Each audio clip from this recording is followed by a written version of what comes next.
여러분 반갑습니다. 소개를 해주신 대로 저는 박주정입니다. 여러분 불편하지 않으시다면 저는 앞으로 좀 가고 싶은데 이렇게 해도 괜찮겠습니까? 네. 여러분 오늘 저는 부족한 저를 이렇게 많은 성도님이 계신 사직교회에 불러주심에 대해서 하나님께 감사드리고 우리 목사님께 감사드립니다. 오늘 제가 여러분께 드릴 부끄러운 이야기는 어떤 교육이나 어떤 책에 있는 이야기가 아니라 제가 실제로 겪었고 힘들면서도 버텼던 이야기를 통해서 우리가 한번 생각해보자라는 뜻으로 왔습니다. 마침 저의 이야기가 이번에 영화하고 드라마로 곧 나오게 됩니다. 그 에피소드 중에 몇 개만 부끄럽지만 소개를 한번 해보려고 합니다. 저는 나이는 먹어 보이지만 몇 살 안 먹었습니다. 근데 얼굴이 왜 이렇게 돼버렸을까? 정말 몇 살 안 먹었습니다. 근데 왜 이렇게 돼버렸을까를 오늘 소개하는 시간이기도 합니다. 저는 1962년생이고요 1992년에 강주의 한 실업계 고등학교 선생님이 되었고, 어찌나 애들이 말을 안 듣는 애들을 만났는지 저희 집에서 10평짜리 아파트에서 10명의 아이들을 10개월 동안 데리고 살아봤더니 달라지는 모습을 보고 데리고 살아야겠다. 그래서는 큰 폐가를 하나 얻어가지고 10년 동안 707명의 아이들을 데리고 살았습니다. 그 이야기가 여러분, 그 비탈에 산 아이들 707명이 지금 어떻게 살고 있는가에 대한 선생님과 다툼과 아이들과의 싸움 속에서 아이들이 성장하는 모습이 영화하고 드라마로 나오게 될 것 같습니다. 그런데 아무리 생각해봐도 제 혼자서 707명을 데리고 사는 것 자체가 문제가 아니라 교육의 시스템이 좀 바뀌었으면 좋겠다는 생각을 하고 2002년에 교육청 장학사가 됩니다. 여러분 혹시 아실랑가 모르겠지만 지금 학교에 있는 위클래스, 위센터, 위스쿨 만든 장본인입니다. 제가 만들어서 전국에 이제 전파를 했었고요. 교육청에서 2002년에 들어가서 장학사, 장학관, 과장, 국장, 교육장 등등을 다 했는데 왜 아이들은 힘들어하고 부모들은 또 고통스러워할까 생각을 해봤더니 교육청과 학교가 아무리 노력한다 할지라도 가정이 무너져 있으면 이게 힘이 들겠다라고 생각하고 천종호 판사님하고 같이 전국을 다니면서 콘서트를 해야겠다. 그리고 저의 이야기가 영화로 나오면 좋겠다라고 생각하고 재작년에 명퇴를 했습니다. 그래서 현재는 한국교원대학교 교수로 있고요. 지금부터 그런 이야기보다 재밌는 이야기를 해드리도록 하겠습니다. 이것은 금방 읽으셨던 것 같고요. 저는 이 화면을 제일 싫어합니다. 정말 싫어. 여러분 KBS 아침마당에는 제가 3번을 나갔어요. 근데 거기는 조회수가 200만이 넘습니다. 세상을 바꾸는 시간 말고 또 아침마당 말고 여러 가지 다른 데서는 정말 조회수가 잘 나오는데 이 세바시는 안 나와요. 그 이유를 알았습니다. KBS 방송국은 화장을 정말 잘해요. 그리고 내가 아닌 것처럼 정말 예쁘게 만들어주는데 이 세바시는 이상하게 만들어놨어. 화장을 할 줄 몰라. 그럼 무당처럼 만들어놨어. 한번 봐보실래요? 무당처럼 보이는지 안 보이는지? 학교는 가장 안전하고 행복한 공간이 하지만 현실은 꼭 그렇지만은 않은 것 같습니다. 특히 비대면 시대를 맞이하여 각종 안전사고와 맞죠? 학교 폭력이 증가하고 있습니다. 사실 저는 학교 폭력의 피해 당사자입니다. 저 친구가 금방 마지막 멘트가 뭐라고 하셨습니까? 지금 무당인가 아닌가 이것만 보고 있는데라고 안 들었죠? 저 친구가 뭐라고 했냐면 저는 학교폭력 피해 당사자입니다 라고 멘트를 했습니다. 그 이야기를 저는 하려고 합니다. 여러분 저 화면에 띄어져 있는 저 마을 전남 고흥 나로 우주호가 올라가는 곳입니다. 거기 저기 지금 큰 가운데 있는 저 섬 앞에 보면은 모래사장이 있지요. 거기 깊숙이에 우리 집 초가집이 있습니다. 그거 원래 우리 집이었습니다. 무인도는 아닙니다. 파도가 다 나가면 길이 납니다. 그런데 말이에요, 태풍이 치면 파도가 우리 마당까지 옵니다. 태풍이 치면. 여러분, 그 파도가 여러분 이렇게 모래사장으로 올 때 어떻게 들어오던가요? 이렇게 들어온 것처럼 보이죠? 그렇지 않아요. 돌면서 옵니다. 그리고 태풍이 크면 클수록 이 폭이 더 커집니다. 그러면서 밑에를 막 긁습니다. 물이 긁으면서 적게 해가지고 마당으로 옵니다. 그런데 태풍이 일 때는 저 파도가 혼자 오는 게 아니라 이렇게 막 뒤집으면서 우리 마당까지 오는데, 올 때 그냥 오는 게 아니라 멍게, 해삼, 낙지, 문어, 고동 싹 가지고, 전복까지 싹 가지고 들어옵니다. 들어오고 이제 나갈 때는 스르르르 빠져나가 버립니다. 얘들을 안 데리고 가요. 그러니까 우리는 아침에 일어나서 파란 바켓스만 들고 주워 담기만 하면 돼요. 멍게, 문어, 고동, 낙지. 살기 좋겠죠? 한번 살아보십시오. 좋은지. 태풍이 불면 저 초가집이 넘어가 버려요. 바람에 확 하늘로 넘어가 버려요. 초가집 부이니까. 그러니까 우리 아버지는 난리가 나는 거예요. 태풍이 치면. 그러더라, 저기 있는 저 기둥에다 나무를, 이 집을 묶어라. 둘째 아들은 저기다 묶고, 셋째 아들은 저기다 묶어라. 넷째 아들은 저기다 묶고, 다섯째 딸은 물을 퍼내라. 여덟째 딸은 이장한테 일러라. 몇 명이에요 지금? 8명. 사남 사녀. 뭔 새끼를 그렇게 많이 낳는지 모르겠어요. 이게 파도 소리가 날 때마다 새끼를 낳지 않았을까 봐 그런 생각을. 저는 거기서 위에서부터 6번째였어요. 근데 우리 아버지는 원래 초등학교 선생님이었대요. 옛날엔 국민학교. 저 태어나기 전에. 근데 우리 아버지는 국민학 선생님인데 저 태어나기 전에 달리기 시합을 했대요. 선생님들끼리. 옛날에는 뭐 그런 게 있었나 봐요. 이 달리기 시합을 하다가 좀 자빠졌나 봐요.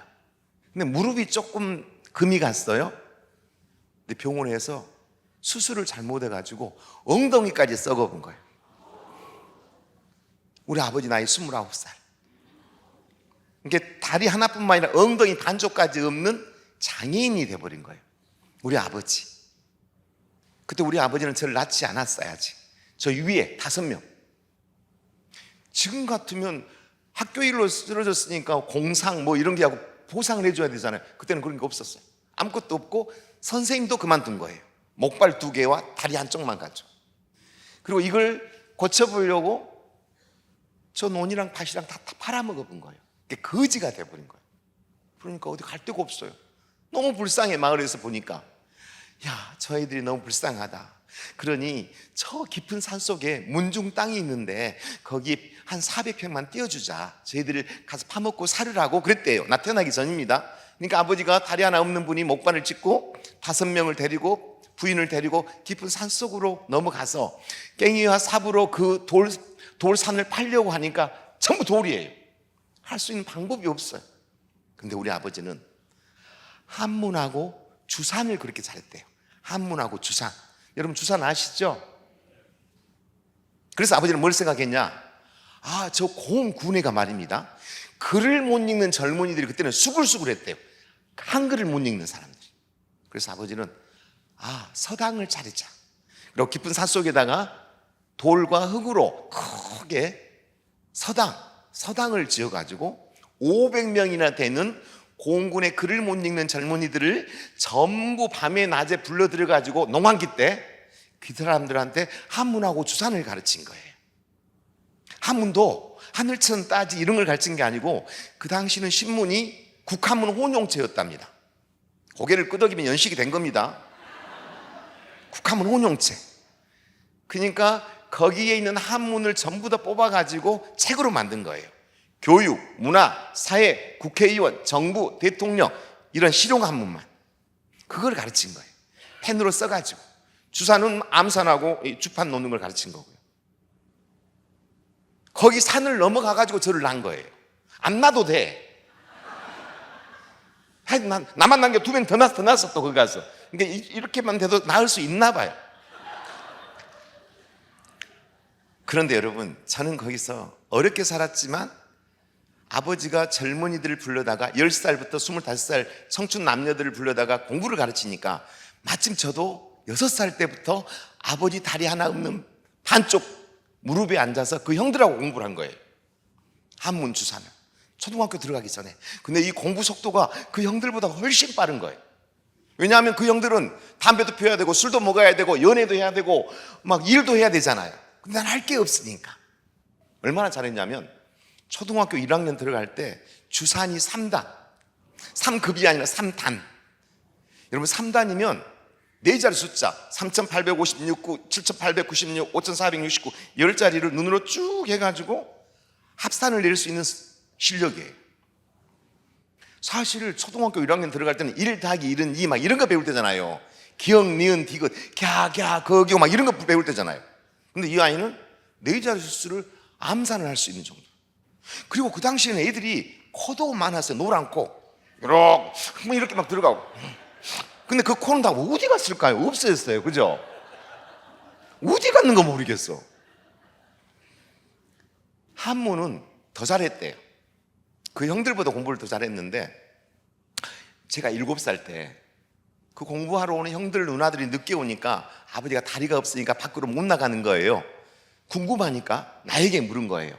주정아, 제 이름이 박주정입니다. 술주정이 아니에요. 주정아, 왜 형들이 이렇게 안 올까? 왜 이렇게 공부하러 온 애들이 늦게 오지? 그러면 이 7살짜리가 대답하기를 잘 모르겠는데요 이러면 될 건데 나는 이렇게 대답했대요.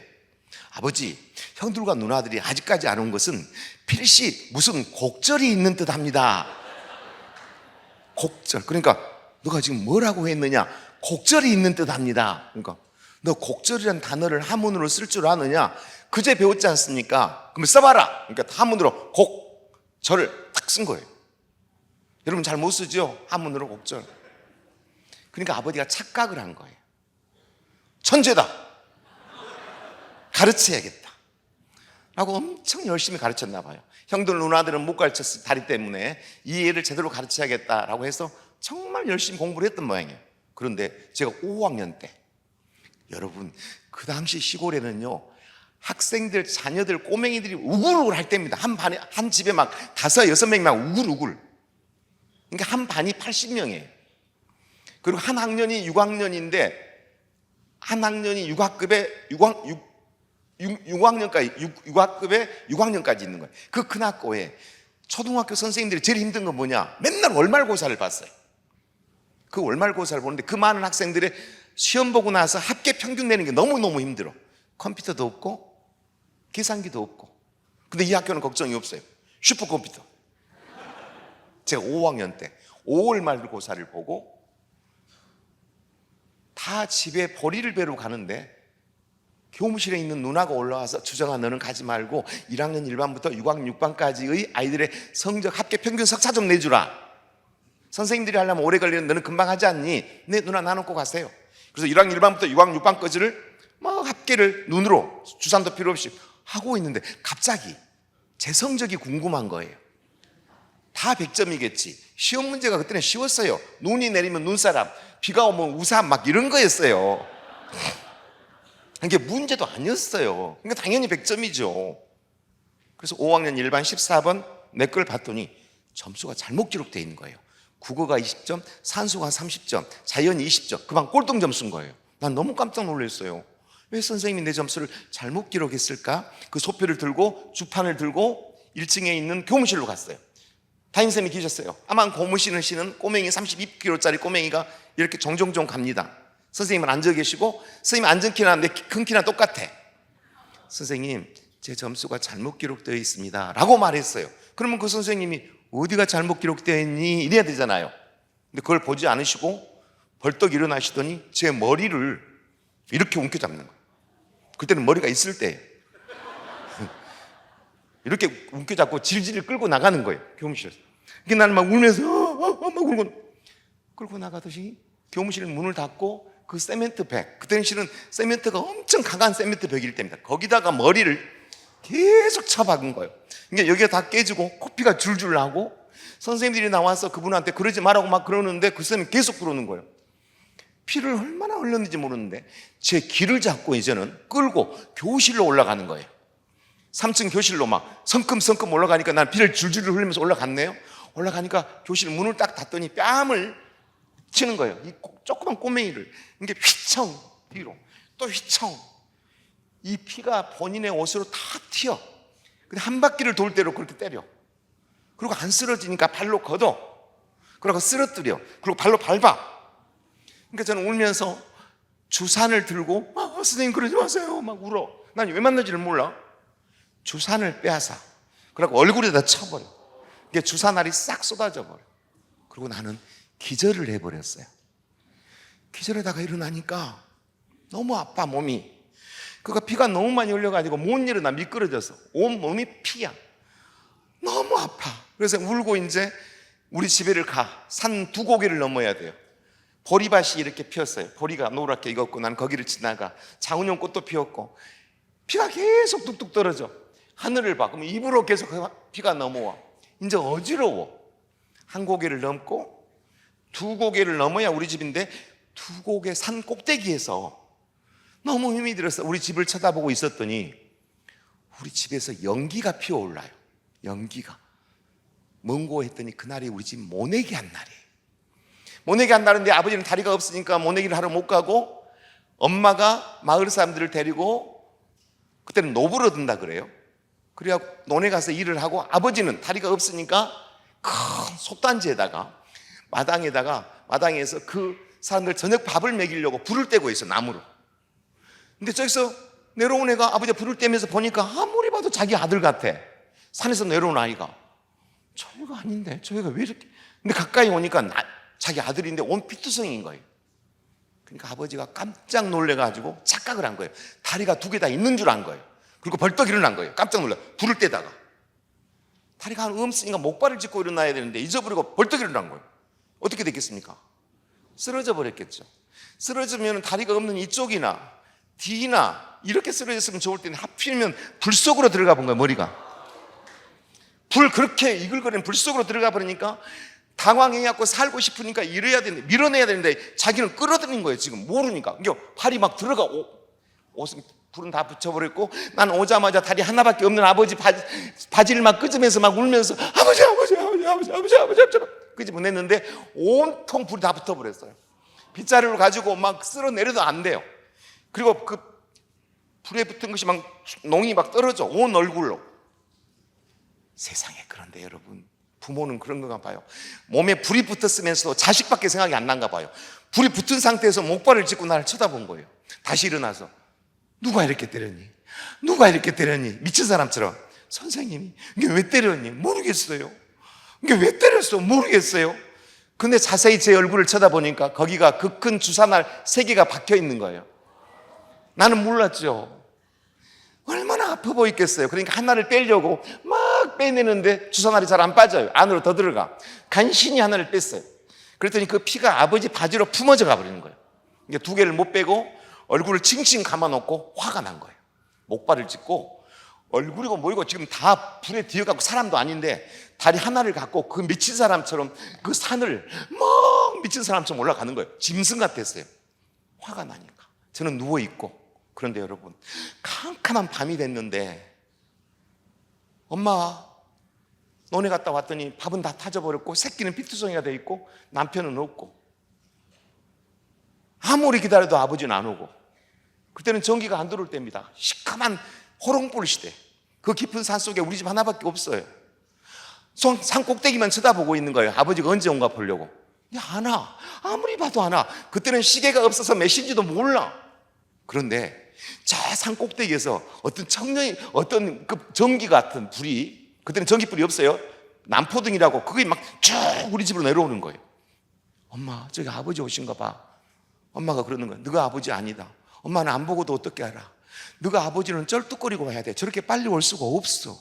진짜 아버지가 아니네. 마을 청년이네. 마을 청년이 우리 마당에 와서 막 우리 엄마를 부르는 거예요. 주정이 어머니, 주정이 어머니. 그러니까 우리 엄마가 문을 열면서 네가 이 밤중에 뭔 일이냐. 큰일 났습니다. 큰일 났습니다. 뭐가 큰일 났다고. 주정이 아버지 죽었습니다. 주정이 아버지가 왜 죽어? 그게 뭔 말이냐. 우리는 고무신을 신고 미친 사람처럼 산 고개를 넘어서 막 쫓아갔더니 가다가 심장마비로 쓰러져 가지고 이를 악물고 눈을 못 감고 살고 싶어서 이러고 있었지만 죽은 지 오래된 시체, 짜릿한 시체. 어머니가 눈을 감겨줬어요. 우리 아버지 나이 49, 우리 어머니 나이 50, 나는 초등학교 5학년. 지금 같으면 용서했겠습니까? 그런 일을. 그때는 달라들 생각, 저항할 생각도 못 해보고 아버지 장례식을 치릅니다. 상여가 나가는 날 우리 어머니는 나에게, 주정아, 너는 상여를 따라오지 마라. 너는 오늘도 가서 학교 가서 공부를 열심히 해라. 열심히 해라. 열심히 해라. 울면서. 상여가 나간 날 나는 아버지 상여를 못 따라갔어요. 근데 그 상여가 우리 학교로 올 이유가 없는데 우리 아버지 제자들이 너무나 원통하니까 아버지 상여를 메고 학교를 도는 거예요. 우리 학교를. 허허노 허허노 장성곡을 부르면서 학교를 도는 거예요. 난 가고 싶어. 아버지 따라 가고 싶어. 안 갔어. 그때가 뭔 날이냐? 6월 달이에요. 학교에서는 6.25 노래를 배울 때네요. 그 선생님은 여기 두 개가 지금 안 빠지는 주사날 이 꼬맹이를 앉혀놓고 세상에 이질이야 어찌 우리 그날을 그 풍금을 치면서 노래를 가르치고 밖에서는 아버지 상여 소리가 나고 그렇게 해서 아버지를 보냈습니다. 우리 어머니 나이 49, 우리 어머니 나이 50, 우리 아버지 나이 49. 새끼들 8명 먹고 살 수가 없죠. 누나가 제일 먼저 부산시 영도구 대평동으로, 작은형이 부산시 금정구 장전동으로, 그 다음에 작은 누나가 부산시 남포동으로, 전부 다 부산으로 너무너무 어려운 일을 하러 말로 다 말할 수 없는 다 가고, 엄마는 나와 동생 둘이를 데리고 거기서 사는데 먹고 살 수 있는 게 없어요. 그러니까 고사리를 끈으로 다니다가 또 떨어져서 너무나 힘든 상황이 돼버려. 저를 누가 학교를 다니게 해줄 수 있는 사람이 하나도 없어요. 누가 나를 가르칠 수 있겠어요? 천재라는 소년이 학교를 못 가요. 근데 이 아이는 고통스럽게 시작해. 고모가 아버지 제삿날 오면 이렇게 말해. 우리 형제간들을 나눴고, 너희들이 이렇게 거지같이 살게 된 이유가 뭔지 아냐? 저 주정이 저 새끼가 우리 오빠를 죽였다. 막 나한테 말을 해. 나는 그 고통과 아픔을 견딜 수가 없을 정도로 힘들어. 부산에 있는 누나가 저를 불러요. 주정아, 와라. 부산에서 살자. 누나랑. 그래서 부산시 영도구 대평동 자갈시장이 마주 보이는 그 마을로 전학을 5학년 2학기 때 갑니다. 근데 누나가 또 결혼을 해. 데리고 살 수가 없어. 작은 형이 또 데리고 삽니다. 부산 남중을 거기서 다닙니다. 근데 정신적으로 고통스럽게 시작해. 그 죄책감으로. 아이가 정상이 아니야. 못 움직여. 너무 힘들어. 다시 고향으로 엄마 곁으로 다시 돌아가. 그리고 고등학교를 다닐 수가 없는 행편이에요. 납부금을 누가 대줘? 그래도 나는 속없이 강주로 고등학생이 돼. 근데 납부금을 못 내. 집도 없어. 그러니까 노숙을 하면서 고등학교 3년을 다녀. 그런데 납부금은 내야 돼. 방법이 없어. 그래서 그 당시에는 터미널 부근에가 피를 파는 데가 있어요. 매혈. 그래서 피를 패서 갖다 학교에다 돈을 받고 왔을 때, 근데 맨날 쓰러져. 힘드니까 코피가 맨날 쏟아져. 그러니까 선생님이 너는 학교를 안 나오면 졸업을 시켜줄게. 그리고 간신히 고등학교를 졸업을 합니다. 근데 여러분, 아버지가 돌아가시고 나자마자 우리 온 식구는 어떻게 변했느냐? 우리 어머니는 그 장독대에 있는 정화수태 막 이렇게 빈 이걸 발로 차버려.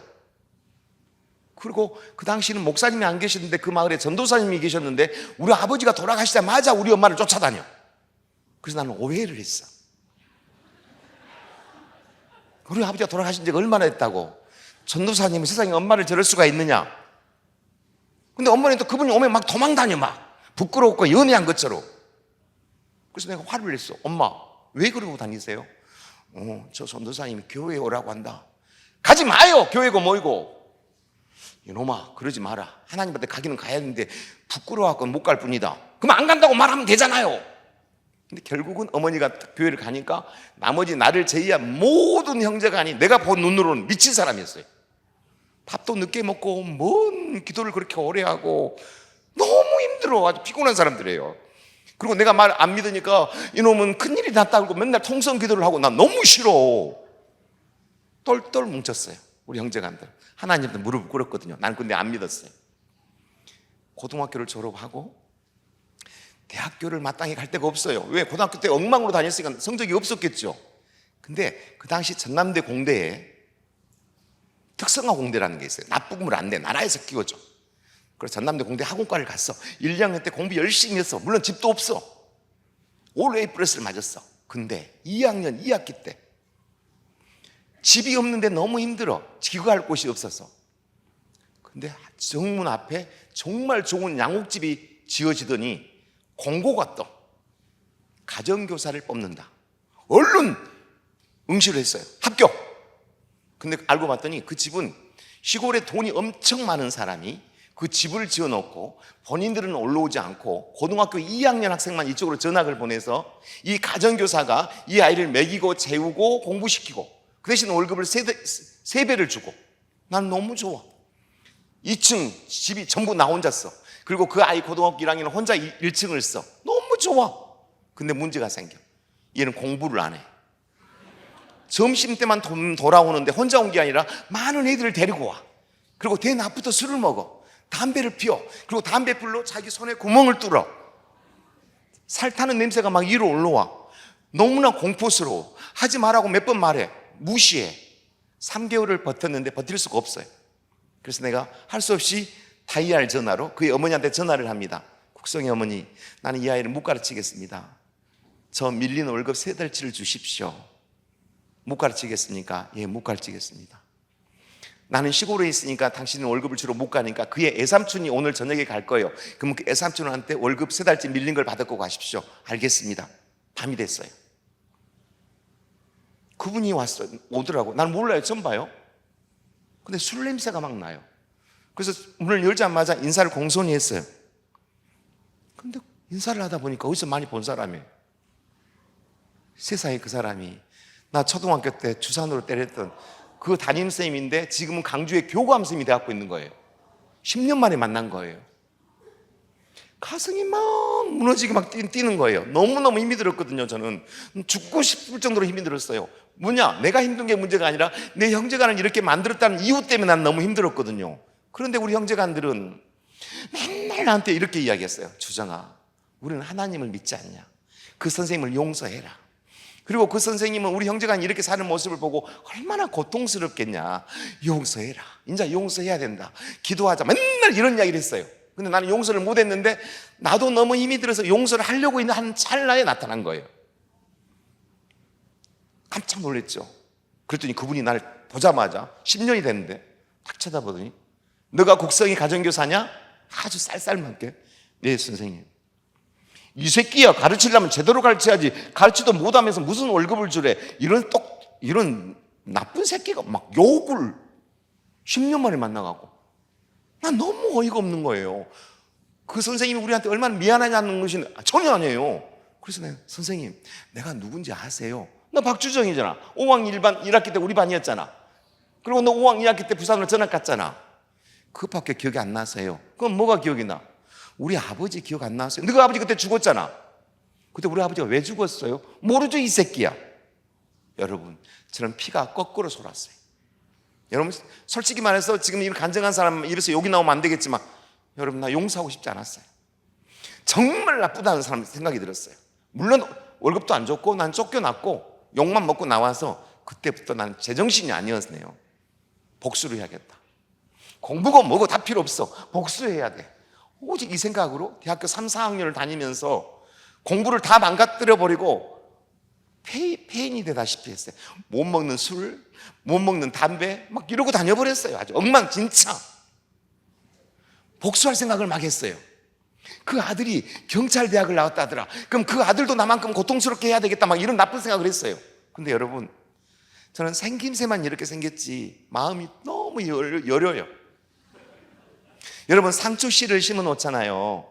상추씨를 뿌려놓고 나면은 많이 나면 솎아야 되잖아요. 나는 못 솎아요. 그걸 왜 못 솎아요? 누구를 죽여? 나는 못 솎아요. 근데 내 아내는 잘 솎아요. 팍팍팍.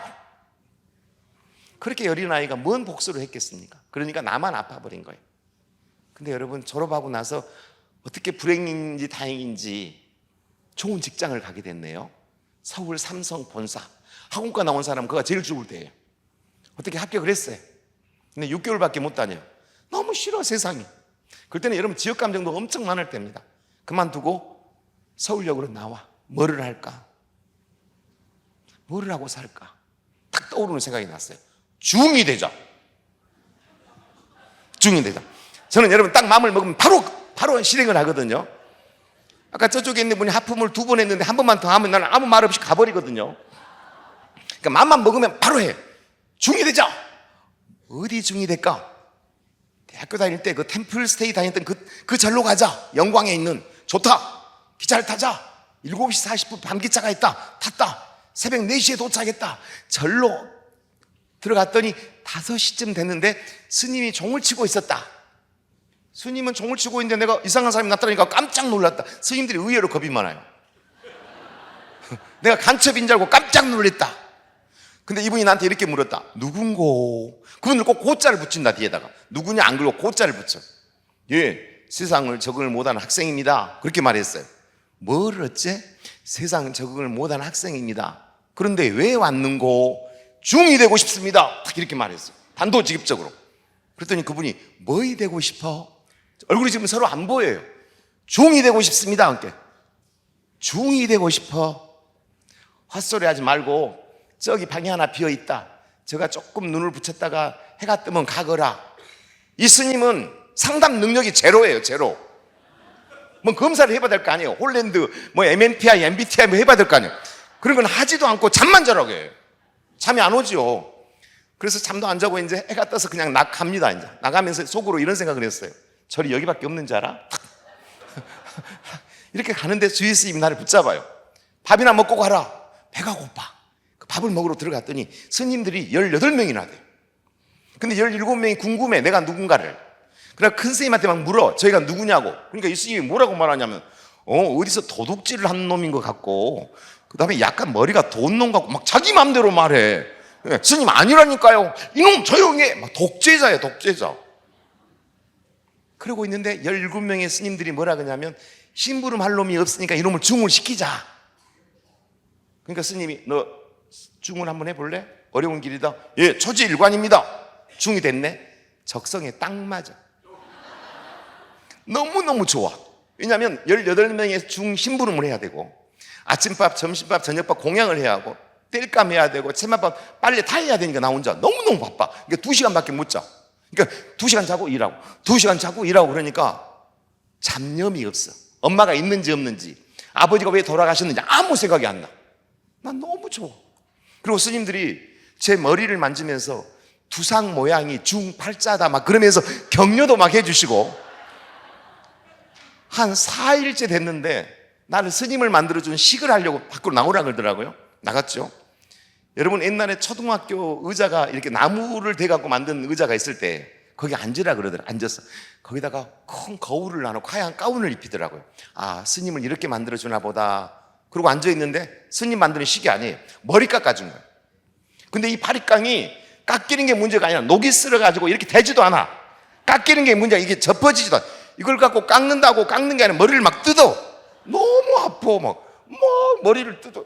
너무 아파. 근데 거울을 보니까 아픈 게 문제가 아니라 내가 너무 처량해 보여. 불쌍해. 막 쥐 뜯어먹은 것처럼. 그러니까 나도 보는 사이에 딱 2번 했어. 작은 목소리로. 이걸 들어본 거야, 스님. 그래갖고 바리깡을 내 던져버려. 가! 이런 것도 못 이긴 놈이 뭔 중이래. 나보고 가라고. 여러분 이래갖고 어디로 가? 다 깎아주든지. 스님 저는 운 게 아닙니다. 그럼 뭐야? 하품한 겁니다. 하품. 그래갖고 중이 됐네요. 적성이 딱 맞아. 1년, 2년 했어요. 2년. 2년째가 됐는데 이름을 안 지어줘. 제 이름을. 자기들은 다 이름이 있으면서 왜 나는 이름을 안 지어줄까? 스님 나도 이름 좀 지어주세요. 이름. 너 어디 회사 다니다 왔냐? 삼성입니다. 너는 삼성 스님이다. LG가 아니라 삼성. 좋잖아요. 별 3개 삼성. 삼성하고는 예 너무 좋아. 만족스러웠어요. 3년째가 됐네요. 자기들은 시주를 다니면서 나는 시주를 안 보내줘. 스님 저도 시주를 다니고 싶습니다. 그래라. 나주, 무암, 목포, 고가 네 나와버리다. 알겠습니다. 자, 시주를 다녔네. 다른 중보다 내가 훨씬 시주를 많이 받아와. 승승장구했다니까요. 너무 좋아. 근데 3년 말에 겨울방학 때 시주를 다니는데, 그때 시골에는 애들을 많이 낳을 때거든요. 방학 동안에 학교를 안 가니까 아이들이 동구 밖에 여러 명이 모여있어. 막 수백 명이. 근데 내가 이렇게 지나가면 따라다녀. 오지 말라고. 그럼 저쪽 동네 애들이 또 수백 명이 따라 오지 말라고. 수백 명이 막 나를 뒤를 따라다녀. 내가 어느 데서도 아닌데 오지 말라고. 너무 힘들어. 막 또 돌을 던져. 동랑치라고. 동랑치 아니고 스님이라고. 거기서 깨달음이 온 거예요. 제가 어떤 깨달음이 왔냐면, 그만두자 라는 깨달음이 왔어요. 제가 말했죠. 그만둔다면 어쩐다고. 나 금방 그만둔다고. 바로 나왔어요, 세상으로. 어디로 갈까? 어디로 갈까? 지도교수한테 가야 돼. 지도교수한테. 직장을 다니려면 지도교수한테로 갔어요. 3학년, 4학년 때 지도교수. 근데 이 지도교수는 나를 어떻게 기억하고 있냐면, 1, 2학년 때는 올A 플러스를 맞은 아이, 3, 4학년 때는 학사 경고를 3번이나 맞은 아이, 그런 아이가 어떻게 삼성을 들어간 아이, 그래서 자기 제자들을 데리고 삼성에 견학을 왔더니 없어져 본 아이. 어디가? 근데 그 아이가 지금 나타난 거예요. 근데 인사를 이렇게 했죠. 그러니까 벌떡 일어난 거예요. 깜짝 놀라가지고. 왜 그러세요? 너 교도소 갔다 왔냐? 아닌데요. 그럼 머리가 왜 그러냐? 중인데요. 이분은 크리스찬이에요. 완전 크리스찬. 이렇게 화를 버럭버럭 내는 거예요. 공학을 하고 과학을 한 놈이 말이야, 그런 미신 종교를 믿고 뭐 화를 내. 이후로 남의 종교를 폄훼하는 나쁜 버릇이 있어요. 뭐 화를 내시더니, 그만 방황해. 내 밑에서 석사해. 알겠습니다. 석사 2년 했어요. 내 밑에서 박사해. 알겠습니다. 3년 수료했어. 이제 논문만 쓰면 돼. 근데 제 과목은 실험 재료가 너무 비싸. 교수님, 저는 돈이 없어서 직장을 다니면서 논문을 쓰랍니다. 직장 다닐 때가 있느냐? 선생님을 한번 해보랍니다. 너 선생님 자격증이 있느냐? 네, 준교사 자격증이 있습니다. 준교사 자격증을 임용고사를 볼 수 있다냐? 지금은 가능합니다. 화학공학은. 그래? 언제 보는데? 2달 후에 봅니다. 그럼 공부했냐? 아니, 지금부터 하려고요.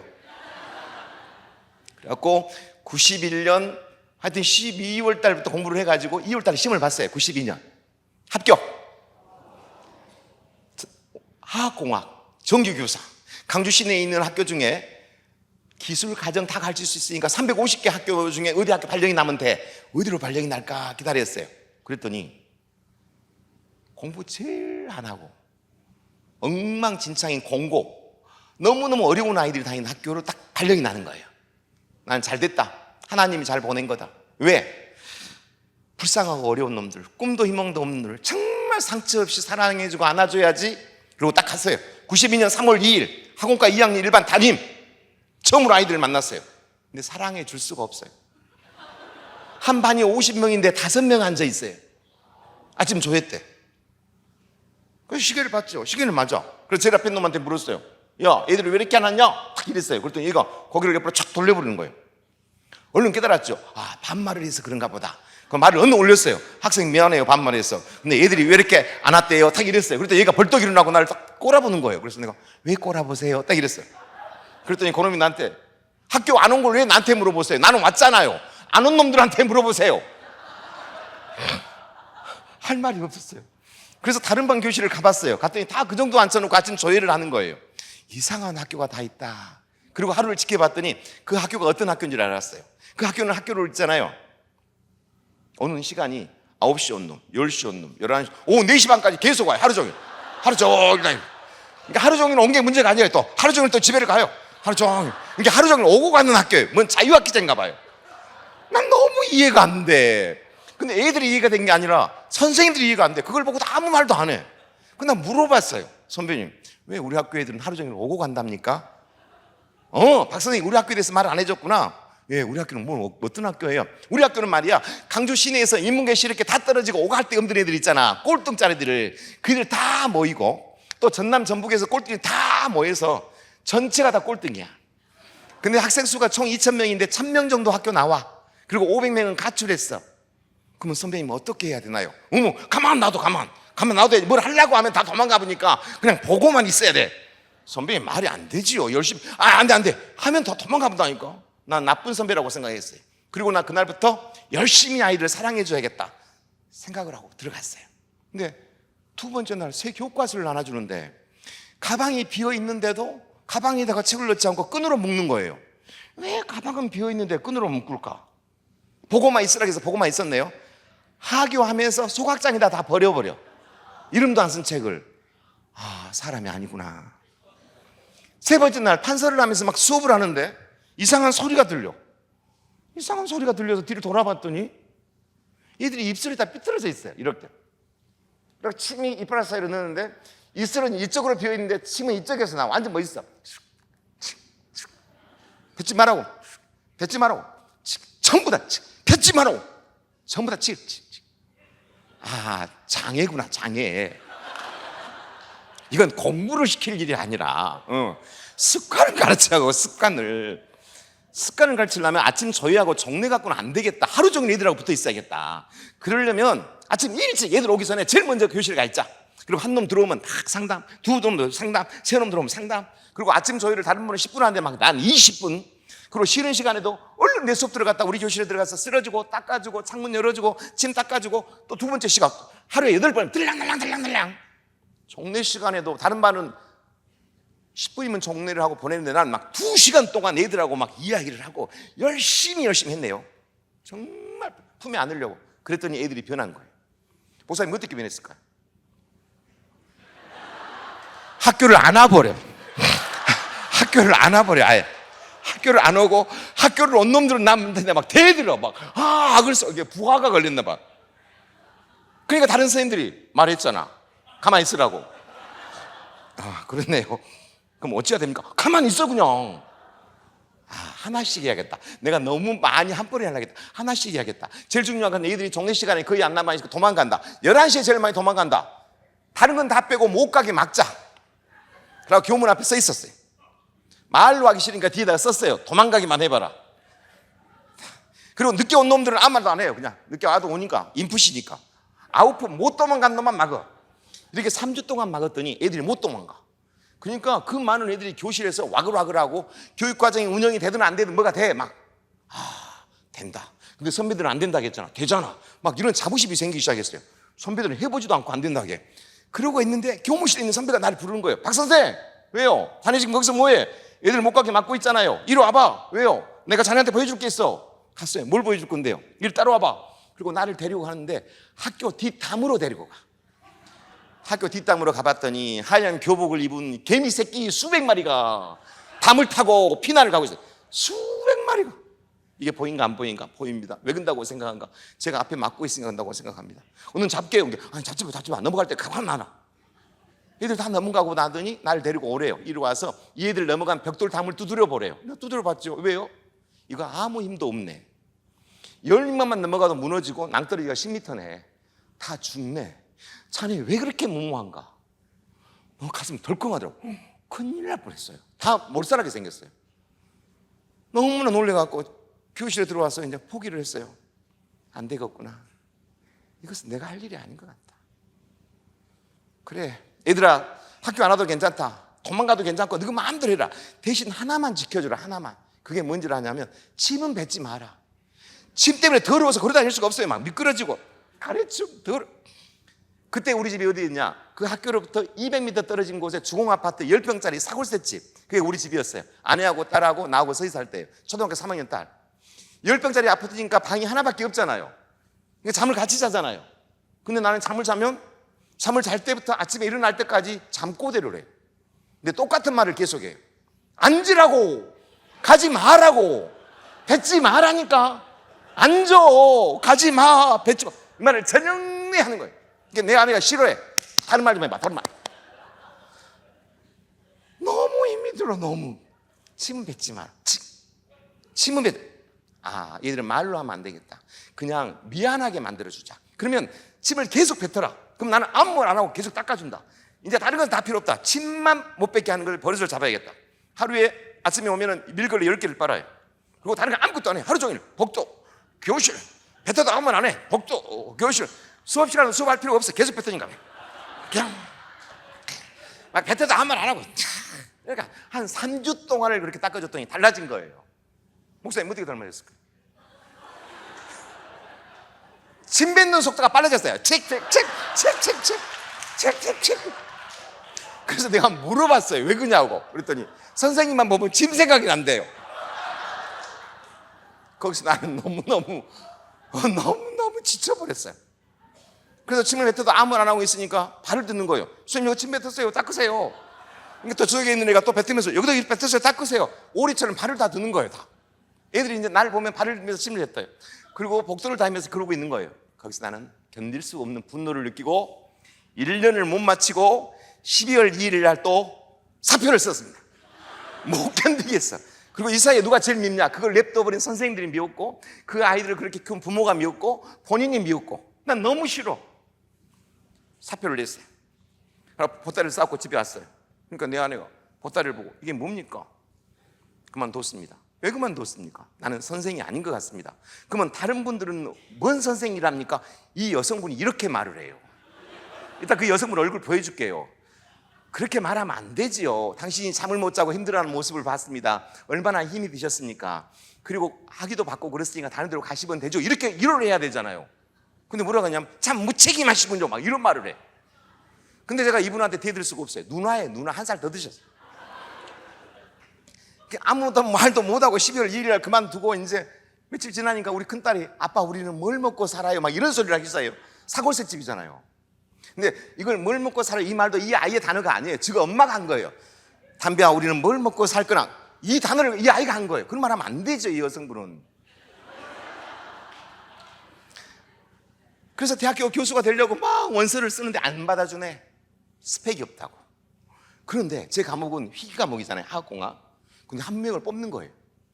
그해 얼른 2달 만에 얼른 응시를 했어요. 50명이 응시를 한 거예요. 한 명을 뽑는데. 그래갖고 1월 달에 3배수 안에 들었어요. 일단. 그 다음에 2월 달에 한 명 뽑아. 최종. 내가 합격이 됐어요. 이제 2달 만에. 박수 쳐줘야 돼. 이게 그만두기도 잘하고 합격도 잘해. 그렇죠? 그래서 이제 358개 학교 중에 어디로 발령이 날까 기다리고 있었어. 근데 그 학교로 발령이 또 나고. 그 학교로 발령이. 나는 생각을 안 해봤어요. 근데 여러분 제가 교육청에서 장학사, 장학관, 과장, 국장, 교육장, 교육관 빼고 다 해봤어요 지금. 100% 거기 가게 돼 있는 거예요. 알고 봤더니. 왜? 현직이 가기 싫어하는 학교 신규 배치. 나는 그걸 몰랐지. 난 그거 학교 갈 줄 알았으면 공부할 이유가 없지.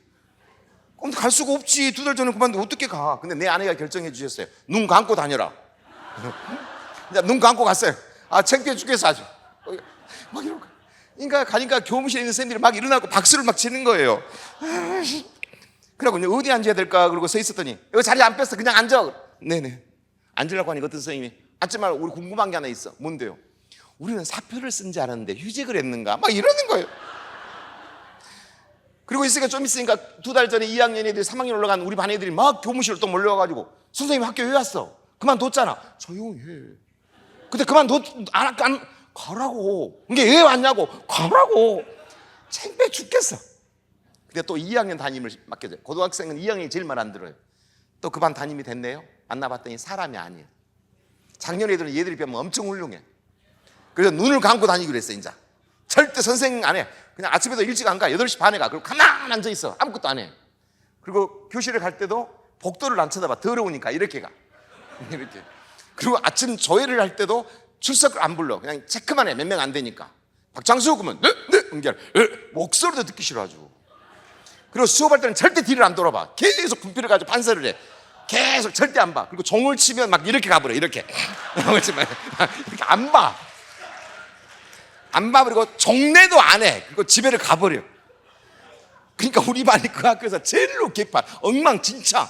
그러니까 선배들이 뭐라고 하냐면 박주정 선생이 2달 만에 이 학교 적응 속도가 우리보다 빨라 갖고 왔다. 그러나 3, 4, 5월 달에 그렇게 학교를 다니지만 마음은 항상 허전해. 이건 아니잖아요 지금. 근데 내 아내는 잘하고 계십니다 막 이런 말이. 이따 그 교육관을 가진 여성분 보여줄게요. 근데 6월 달 아버지 돌아가신다. 다른 형제가는 제사를 안 믿는 나는 끝까지 막 제사를 모셨어요. 그 작은 아파트에서 12시에 오는 밤에 모셔요. 밤에 제사를 모시고 나서 자려고 하는데 누가 우리 집은 벨이 없어요. 고문 아파트니까 벨을 문을 두드리는 거예요. 그래서 누가 이 밤중에 왔지? 그리고 문을 열어봤더니 우리 학교 교복을 입은 애들이 술 냄새가 담배 냄새가 진동한 애들이 서 있는 거예요. 그래서 내가 누구세요? 이랬어요. 그랬더니 선생님 반이잖아요. 반도 몰라요. 난 몰라 안 봤으니까. 그러니까 애 왔어요. 놀러 왔대. 놀러 온 말을 해본 적이 없어. 너무 늦었어요. 얼른 가세요. 나를 막 밀치고 들어오는 거예요. 술김에. 그러니까 내 아내가 자다가 누구랍니까? 우리 반이라고 합니다. 이게 애 왔답니까? 잘 모르겠습니다. 그러니까는 그 작은 아파트에 냉장고도 없는 조그만 꼬맹이 놓은 냉장고밖에 없는 집이에요. 수박 한 통을 얼른 썰어가지고 애들 8조각을 나눠줬어요. 먹이려고. 아내가 먹여서 보내려고. 근데 과일 선택을 잘못한 거예요. 수박에는 씨가 있어. 이 씨를 이렇게 뱉은 게 아니라 하늘에다 피어. 일단 그런들 얼굴도 보여줄게요. 데리고 왔어요. 피어. 그러니까 우리 딸이 아빠 오빠들은 왜 그래? 원래 그래. 근데 이놈들이 집에 안 가. 왜 안 가냐? 너무 늦었대. 자야 되겠대. 그래라 했더니 새벽 3시까지 떠들고 악을 쓰고 욕을 하고 난리여. 방이 하나밖에 없는데 거실에서 난리여. 근데 새벽에 7시에 깨워서 학교 데리고 갔더니 다 죽은 줄 알았어. 연체동물 물렁물렁. 나 혼자 학교를 가 이제. 그러니까 아내가 계속 전화가 오는 거예요. 여보 왜 그래요? 1명 가고 7명이 누워있어요. 알고 있어요. 좀 이따 여보 2명 가고 알고 있다고요. 여보 3명 가고 그만하라고 전화. 종례 시간이 됐는데 막 울어. 왜 우세요? 그랬더니 여보 다 가고 제일 무섭게 생긴 놈 만나면 누워있어요. 뭐가 무서워요? 당신이 더 무서워요. 가만 놔두세요. 우리 종례에서 가서 깨울게요. 가서 깨웠어요. 일어나 이놈 있을게. 우리 학교 갔다 왔다. 일어나. 너 가. 뒤를 돌아봤는데 7명이 또 왔어. 너 왜 왔냐? 얘 데리러 왔대요. 너 가. 그러더니 가더니 1시간만 밤에 또 돌아왔어. 하룻밤만 더 재워주세요. 이게 왜? 가출했어요. 뭘 잘못해갖고 엄마 폐물 팔아먹었어요. 그래 하룻밤만 더 재워. 또 그 다음날 하룻밤만 더 주세요. 그 다음날 월화수목금 토요일까지 그때 수업할 때입니다. 계속 와. 그러니까 내 아내가 화를 내요. 그리고 금요일날 경찰서에 파출소에다가 가택 침입죄로 신고를 했어. 근데 경찰이 뭐라 그러냐면 선생님 집에 놀러 온 것은 가택 침입죄가 아니라는 거예요. 근데 이놈들이 금요일날 나한테 이러는 거예요. 선생님 오지마. 너희 때문에 지금 우리 이혼하게 생겼어. 우리가 한테 좋은 생각이 있어. 뭔 좋은 생각? 있잖아. 여름방학 하려면 1달 반밖에 안 남았잖아. 그런데 그때까지만 우리 여기서 살게. 그때까지 여기서 어떻게 살아? 아니 그때까지만 살게. 안 돼. 근데 기어이 산대요. 데리고 살게 됐습니다. 여러분 생각해 보십시오. 10평짜리 아파트에 그 애들 3명, 8명, 우리 식구 3명. 제일 힘든 게 뭐냐? 밥을 너무 많이 먹어. 그 다음에 도시락을 8개 싸야 돼. 세탁기도 없어. 너무너무 힘이 들어. 그리고 이 머리카락 말고 꼬불꼬불한 머리카락이 너무 많아. 내 아내는 그걸 쓰면서 막 임신한 게 아니야. 방이 하나인데 어떻게 임신을 해? 너무 힘이 들어. 어쨌든 6월달을 지났어. 7월달 기말고사를 봐. 근데 그 학교는 얼마나 공부를 못하는지 시험을 볼 때 전 과목의 문제를 3배수로 가르쳐주는 시험을 봐.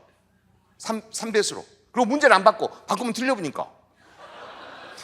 근데 요놈들이 시험 보기 전에 우리 집에 와서 나한테 이러는 거예요. 선생님 우리 시험 공부 한번 해볼까? 그래서 내가 야 구구단이나 외워라. 구구단. 내가 비웃겼어. 구구단 외울 필요가 없잖아. 왜? 답만 외우면 되잖아. 아 맞다. 다 외울래. 그럼 상표. 선생님 문제를 말할 때니까 13과목. 너는 답만 외워. 막 달달달달 외웠어요. 근데 애들이 상을 너무나 이렇게 하고 상이 부셔졌어. 야 치워. 그냥 누워. 너는. 그럼 나는 앉아서 계속 막 외우는데 한 놈이 막 코를 골아 깨웠어. 그러더니 그놈이 나한테 욕을 해. 개이 새끼야. 너무 무서워. 얘는 자폐래. 수면 자폐. 애들 건드리지 말래. 너무 무서워. 그럼 빼고 7명만 달달달달달 외웠네. 7월 28일 날 여름방학. 한 반이 50명씩 2학년이 13개 반이에요. 650명 중에 성적 발표 전교 1등부터 7등이 우리 방 자폐 빼고. 근데 그놈들이 선생님 내가 1등이고 저거 2등이라니까 저게 3등이고. 처음으로 그때가 여러분 김영삼 정부에서 김대중 정부 넘어갈 때인데 실업계들한테 장학금을 막 퍼줄 때예요. 제 월급이 70만 원인데 얘들한테 80만 원씩 장학금을 준 거예요. 7, 8원 50년 560만 원. 야 이제 오늘 집에 간 날이죠. 안 간다는 거야. 왜 안 가? 그냥 가기로 했잖아. 필요 없어. 가. 안 돼.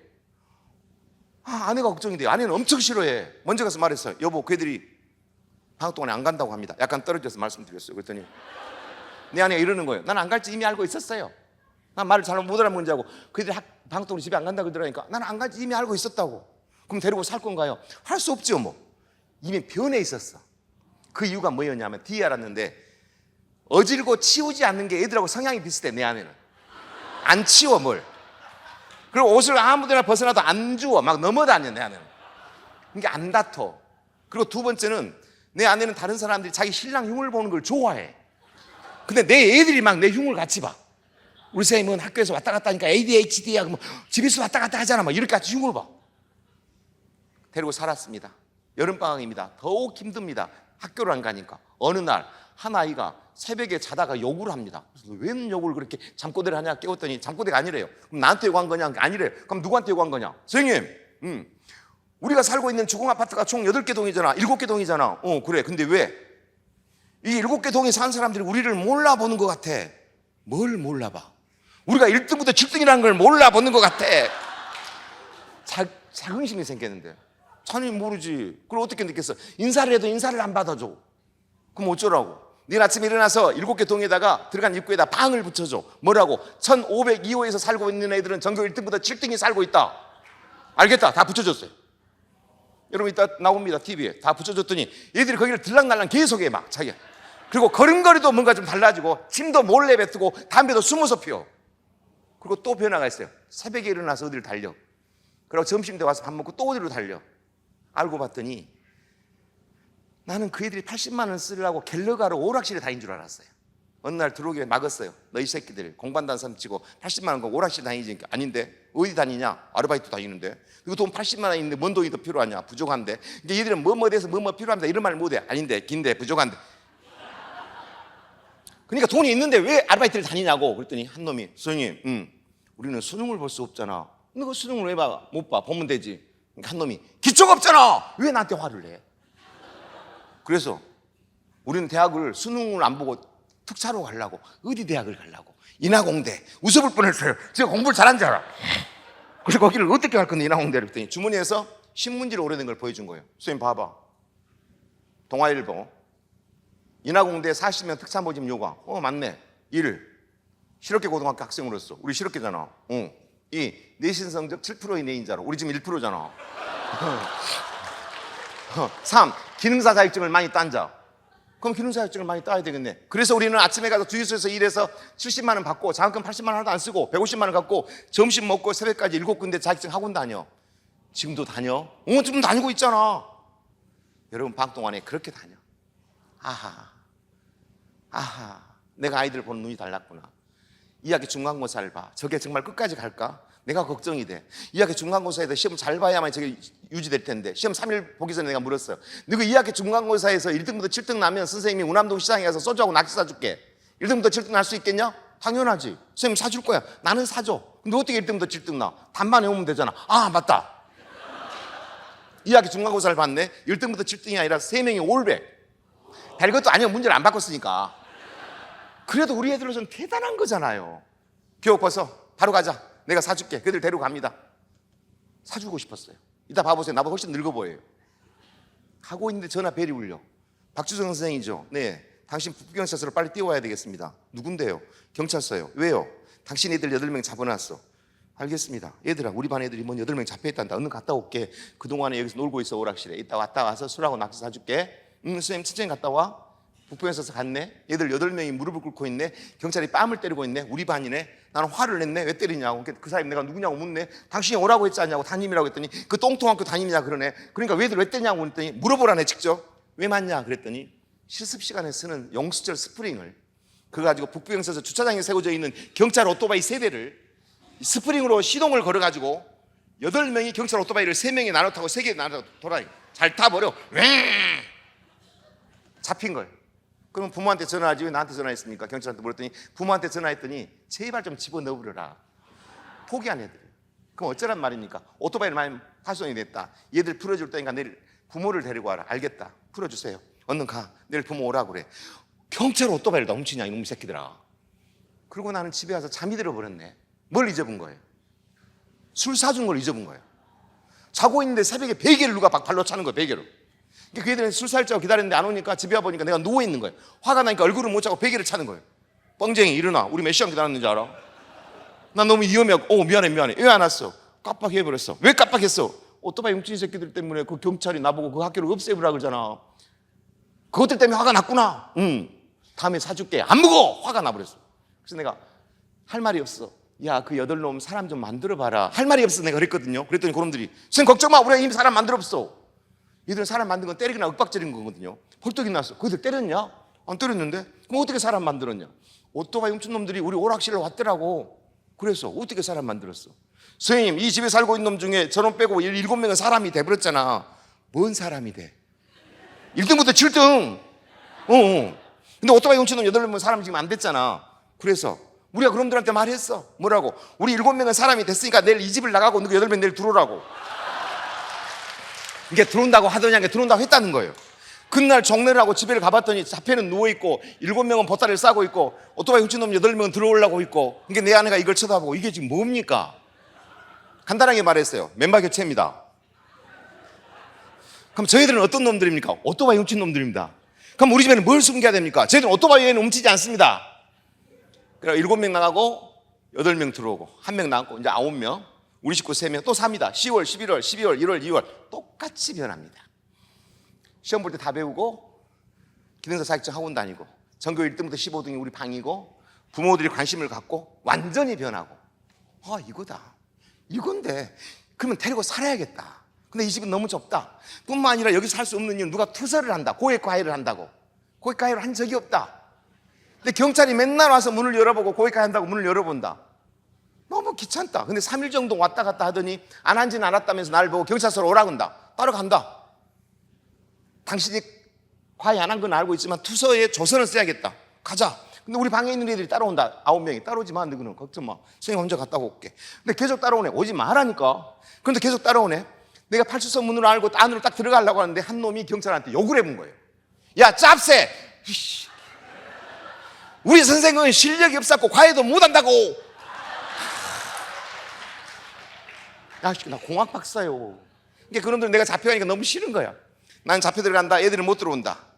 애들은 뒤에서 문을 발로 찬다. 우리 선생 내놓으라고. 나는 안에 들어가서 조서를 받는데 똑같이 묻는다. 당신은 전공이 무엇입니까? 화학공학입니다. 화학공학인데 어떻게 전 과목을 가르칩니까? 가르치지 않습니다. 그럼 어떻게 1등부터 15등이 나옵니까? 우리는 답을 해옵니다. 그러면 답이 유출됐습니까? 아니, 우리는 모두 답을 알고 있습니다. 그럼 학교에다 선생님들 전화해서 답을 가르쳐줍니까? 학생들은 안 가르쳐줬다고 하네. 이게 맨날 와서 감시하네. 얘들아, 우리 여기 살지 말자. 여기서부터 있잖아, 15km 떨어진데 큰 폐가가 있는데 감나무 농장이 4,000평이고 그 창고가 30몇 평이다. 방으로 돼 있다. 우리 거리 이사 갈까? 우리 집이 사골세비하고 똑같아. 선생님 좋긴 한데 너무 멀잖아. 버스도 안 다니잖아. 선생님 차 빨간 프라이드 있잖아. 이 빨간 프라이드로 4명 발다주고 왔다 갔다 하면 되잖아. 그럴까? 그래서 우리는 94년에 그 이사를 갑니다. 94년에 이사를 가서 94, 95, 96, 97, 98, 99, 2000, 2001, 2002, 2003 10년 동안 데리고 산 아이가 몇 명? 707명. 그 아이들의 이야기. 네. 많은 사람들은 너가 707명을 한 번에 데리고 살았냐? 불가능. 우리는 정원이 8명이에요. 8명. 아침 4명 얼른 발도 왔다 갔다. 끝나고 또 왔다 갔다. 그럼 어떻게 707명이 됐냐? 얘들이 사람 되면 나가고 또 들어오고 또 들어오고. 그럼 어떤 놈들이 들어왔냐? 나는 한 번도 추천해 본 적이 없어요. 그놈들이 다 추천했어요. 선생님, 우리 나가고 저놈들이 들어와야 됩니다. 기수가 있어요. 기수가. 그 애들은 지금 어떻게 살고 있을까? 그거의 사람, 사실 여러분 여기 데리고 와서 그 애들의 이야기를 짧게 해왔는데요. 시간을 5분만 주면 더 좋은데요. 시간이 없죠. 여러분 한번 볼까요? 그 애들은 어떻게 살고 있는가? 이번에는 가슴속에 특별한 선생님을 담은 어느 학부모의 이야기를 제가 화면에 담아봤거든요. 네, 함께 보시죠. 선이야, 인사하자. 우리 학부모들이 특별한 분으로 기억하는 선생님, 바로 박주정 선생님의 수업 시간이다. 여러분 안녕하십니까? 근데 점수 따기 경쟁에 내몰린 것이 인문계 아이들의 현실이라면 실업계 고등학교엔 또 다른 현실이 있다. 정준이 머리 물들었네. 예. 야, 근데 정준이 어울린다. 너희 집에서 했어? 아이들의 자신감 상실과 미리 어른 사회를 흉내내려는 현실이 그것이다. 또 우리 반 학부형들도 오실 건데 인사 잘하고. 응? 실업계 고등학교 1년 동안 교사로서 지내다 보니까 지내면서 느낀 점은 엄청나게 저희들이 생각했던 것보다 학생들이 다르다는 생각을 했었습니다. 옛날의 교사와 학생의 관계가 아니라 서로 불신의 관계가 팽배해져 있다는 느낌을 받고 저는 굉장한 좌절을 했었습니다. 이 학생들을 저희 아파트에서 데리고 살아보았습니다. 마지막이라고 생각하고 그랬더니 바로바로 변해가는 모습들을 보고 거기서 아, 이 학생들을 데리고 살면 틀림없이 변하는 거구나. 아이들과 사는 동안 주민들의 원성도 들었다. 심지어 고액과외를 한다는 오해도 받았다. 다행히 폐가를 개조한 농장이 꾸려졌고 아이들은 이제 이곳으로 모인다.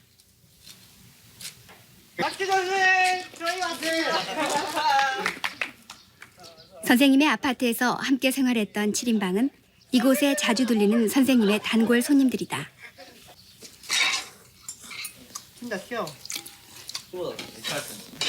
그 시절 습관대로 이곳은 자기 집 마냥 편하다. 선생님 사모님께도 좀 너무 고맙고요. 그 당시 아파트에서 공부 같이 할 때도 7명이 그 밥 같은 것도 해주시려면 장난이 아니었거든요. 비록 반찬은 김치였지만 그래도 그게 제일 추억에 남아요. 친구들하고 같이 공부했던 게. 한때 학교를 벗어나려 했던 아이들은 이제 어엿한 사회인이 되었다. 선생님의 끈질긴 믿음 덕택에 가능한 일이다.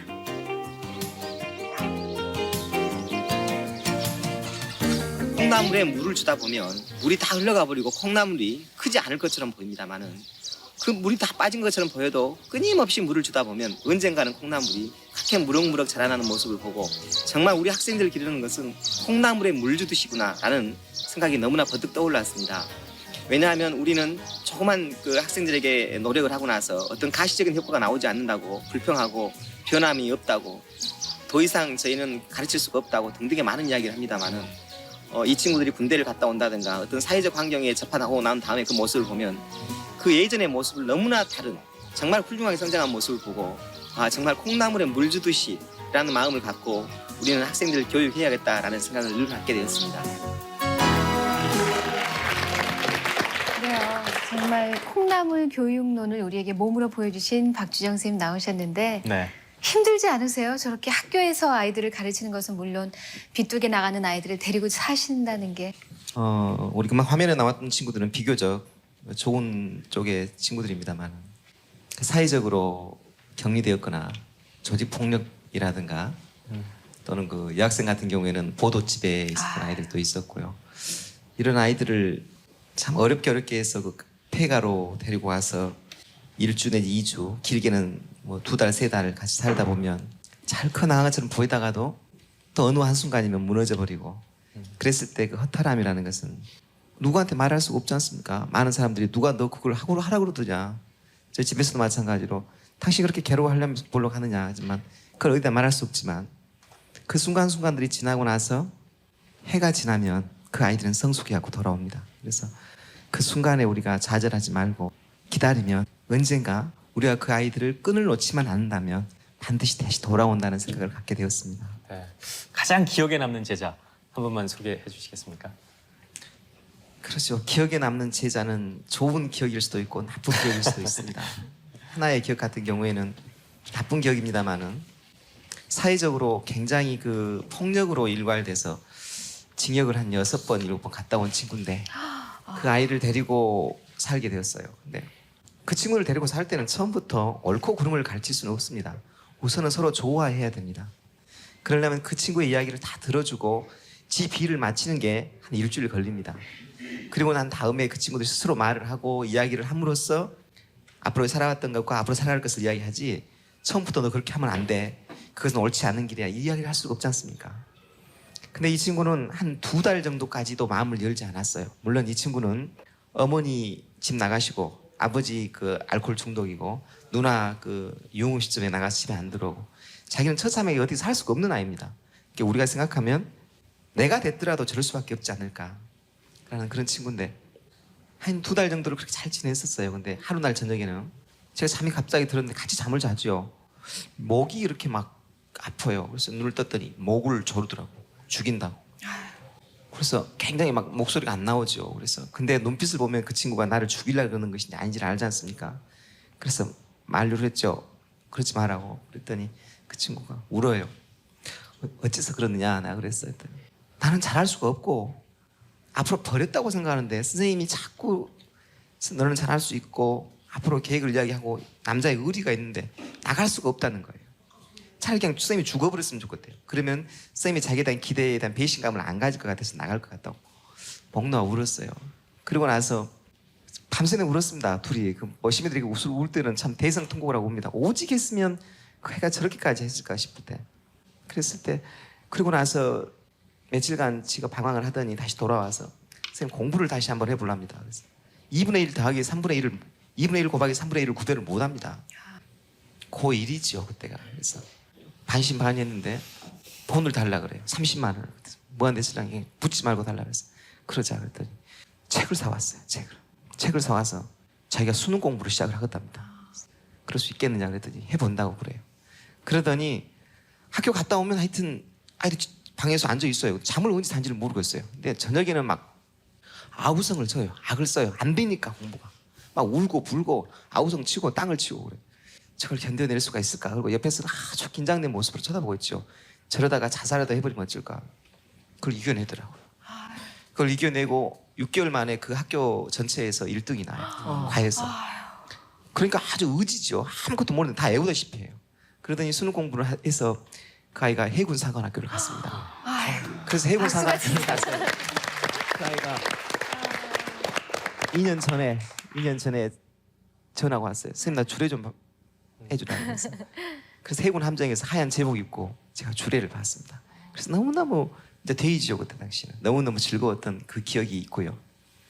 하나의 기억은 똑같은 상황입니다. 그러니까 똑같은 아이의 상황인데 결국은 견디지 못하고 나갔어요. 나가고 나서 한 1년 정도 소식이 없더니 올해 황사가 많이 와서 힘들었던 때 있었죠. 올해 주소가 그 숫자로 써져 있는 편지 봉투가 왔어요. 그래서 읽어봤더만 교도소죠. 선생님 살려주십시오.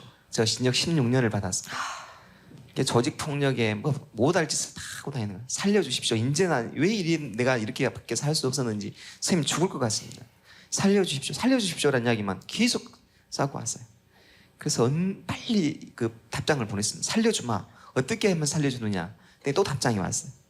선생님 내가 몇 월 며칠 날 공판을 하는데 선생님 그거 와서 탄원 한번 해주십시오. 그래 갈게. 그리고 갔습니다. 재판장이죠. 그래서 이제 검사 되신 분은 묻는 말에만 대답을 하라 그러더라고요. 그래서 그렇게 대답을 하면 너무 오래 걸리니까 저한테 2분만 시간을 주면 제가 쭉 이 아이의 스토리에 대해서 이야기하겠다니까 판사님이 그렇게 하라 그러더라고요. 그래서 그 이야기를 쭉 했습니다. 그 아이는 파란 수위에 주머니 온몸이 꽁꽁 묶인 채로 8명이 쭉 서 있고 저는 거기서 목매에서 그 아이의 지난 간 이야기를 했고 저의 잘못을 빌었습니다. 제가 그때 조금만 더 붙잡았으면 이 상황을 안 만들었을 텐데 정말 재판장님 죄송합니다. 근데 얘 한 번만 용서해 준다면 제가 제대로 한번 가르쳐 볼랍니다. 그리고 부탁을 했어요. 근데 하도 많은 죄를 져놔서 조직으로 이렇게 돼 있는 것은 어렵답니다. 그래서 그 아이의 그 줄에 묶여서 돌아가는 그 모습을 보고 잠을 잘 수가 없었죠. 한 아이는 하얀 제복에 정말 멋있게 결혼을 했고 한 아이는 파란 수위에 꽁꽁 묶인 채로 돌아가는 그 모습은 참 저희들에게 참 너무 많은 어쩌면 선생으로서 내가 얼마나 많은 죄를 짓고 있는가. 내가 조금만 더 그 아이를 붙잡을 수만 있었다면 저 아이가 저렇게는 되지 않았을 텐데라는 생각을 합니다. 그래서 저는 그럽니다. 아이들은 수많이 변합니다. 수많이 변하기 때문에 우리가 선생님들은 부모님 탓하고 부모님은 선생님 탓하고 또 많은 사람들은 학생들은 엄마 탓하고 선생님 탓하는데 우리 탓하지 말자고요. 탓하지 말고 내 탓이다라고 이야기를 하자고요. 내 탓이고 선생님은 우리 탓이다라고 하고 어머니는 우리 탓이다라고 하고 사회는 우리 탓이라고 해야 되지 않을까? 왜 전부 저것 때문에 우리가 못한다라고만 이야기를 해야 될까? 그렇게 해서 왜 수많이 그렇게 많은 애들이 꽁꽁 묶여서 지금도 아우성을 치게 만들어야만 될까? 이것을 우리가 한 번쯤 생각을 해봐야 되지 않을까 생각을 합니다. 네. 선생님의 그 눈물의 의미를 글쎄요, 제자들이 그 의미를 알기만 한다면 예, 눈물로 얘기하실 만큼 선생님 역할이 바로 그런 것 같은데 이랬습니다. 앞에 있는 애는 해군 대령이 되어 있습니다. 저 목졸 났던 아이. 별을 단답니다. 곧. 두 번째 아이는 징역 16년을 살고 나왔고 제가 교육청 국장 시절에 전화가 왔습니다. 선생님 저 감옥 다 살고 나왔습니다. 어디냐? 교도소 앞입니다. 만나자. 고생했다. 이제 어디로 갈래? 할머니 집으로 갈래? 할머니는 동안에 돌아가셨습니다. 그럼 엄마 아버지는 연락이 없습니다. 그럼 어디 가서 살래? 살 데가 없습니다. 선생님 지금 어디 사십니까? 나는 시내 아파트 살지. 나 거기서 살 수 없을까요? 아내한테 물어볼게. 그리고 아내한테 전화를 했더니 안 된답니다. 왜 안 됩니까? 그랬더니 생각해 보세요. 그 애는 16살에 징역을 가서 16년을 살았으니 32살이요. 어른이요, 어른. 그리고 21평짜리 아파트에 당신 딸들이 둘이나 있어. 그게 뭔 상관이 있습니까? 저렇게 속이 없다는 거예요. 그러면 어쩌란 말이요? 그랬더니 갈 데가 없다는데. 그러면 우리 아파트 옆에다 당신이 원룸을 얻으세요. 그럼 내가 아침밥을 먹여주겠어. 그래서 데리고 삽니다. 근데 4년 6개월 데리고 사는데도 안 변해. 분노 조절 장애와 자폐를 알아. 어디 갔다 오면 도로 나와버려. 어느 날 저녁에 저녁밥을 먹으러 안 와. 왜 안 오지? 어디가 아픈가? 그리고 뛰어갔더니 목을 매버렸어. 세 줄을 써놨더라고요. 선생님, 세상에 너무 자신이 없습니다. 미안합니다. 잊지 않겠습니다. 뿌려서 버렸습니다. 제일 후회스러운 게 뭐냐? 그 애를 교회를 먼저 데리고 갔어야 되는데 그걸 내가 못한 거예요. 이 오만, 이것을 용서해 주시라고 저는 기도합니다. 하나님한테 데리고 와야 돼요. 사람이 할 수 있는 일은 없어요. 사람이 할 수 있는 일은 거기까지예요. 정말 힘들고 어려웠을 때 무릎을 꿇겨서 교회만 데리고 가면 끝나. 그걸 우리가 지금 못하고 있잖아요. 제일 우선으로 해야 할 것이, 분노로 아버지를 잃게 만든 아이가 분노를 내려놓고 사랑을 취하라. 사랑으로 안 취해져요. 그러면 너는 지금 종교가 뭐냐? 지금도 중이냐? 아니에요. 저 동명교회 집사예요. 근데 들락날락 하긴 해요, 지금도. 근데 확실해요. 그러면 707명의 아이들을 데리고 살 때 네가 데리고 살았냐? 아니었어요. 707명의 아이들을 무허가에서 데리고 10년을 살았는데 문제가 없었다고 누가 지켜줬겠어요? 하나님이 지켜주신 거예요. 제가 언제 그걸 지켰겠어요? 근데 나는 이때까지 내가 지킨 줄 알았다고요. 그래서 고백합니다. 여러분, 우리 자녀 빨리 하나님 앞에 무릎 꿇어서 데리고 와야 된다. 저는 이 말을 하고 싶습니다. 정년을 하게 됐습니다. 707명이 모였으니 얼마나 많이 왔겠습니까? 그 애들이 편지를 썼습니다. 이것만 읽고 끝낼게요. 제일 말 안 듣는 놈입니다. 받침도 다 틀렸어요, 원래는. 근데 제가 고친 겁니다. 축하합니다. 존경하는 선생님의 퇴임을 축하합니다. 저는 선생님과 공동학습장에서 산 희승입니다.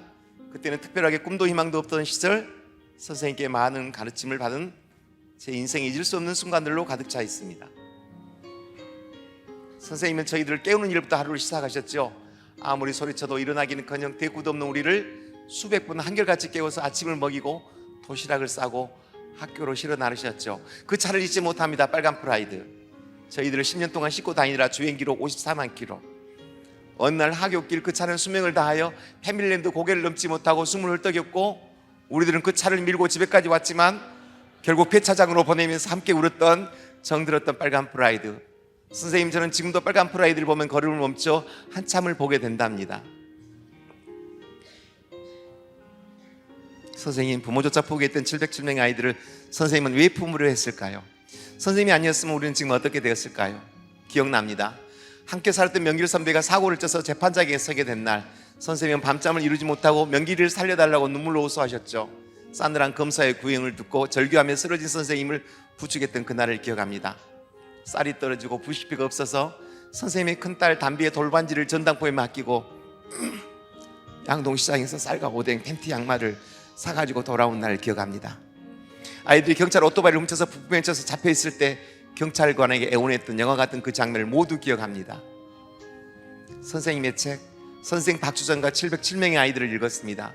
우리들의 이야기에서 배꼽 잡고 웃다가 펑펑 울면서 읽었습니다.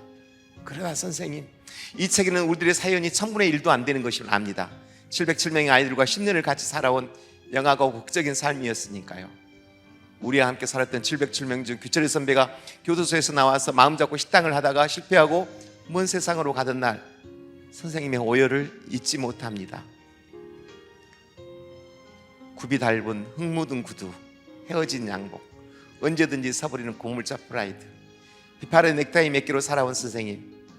이제는 여기저기서 성공해서 잘 사는 707명의 아이들이 선생님을 위해서 무엇을 한다고 하면 늘 하시던 말씀, 내가 20년이 지나 너희들에게 사례를 받는다면 나는 하숙집 아저씨로 전락하는 것이라고 하셨죠. 선생님은 진짜 고집쟁입니다. 어쩔 때는 그 융통성 없는 것이 얄밉습니다. 사랑하는 선생님의 딸 담비는 잘 있나요? 담비에게 부탁 많이 했네요. 담배 피는 것 아빠한테 이러지 말라고. 사모님 지갑에서 돈 훔친 거 빌린 거라고 보고 싶습니다. 사모님께는 큰 절을 올리고 싶습니다.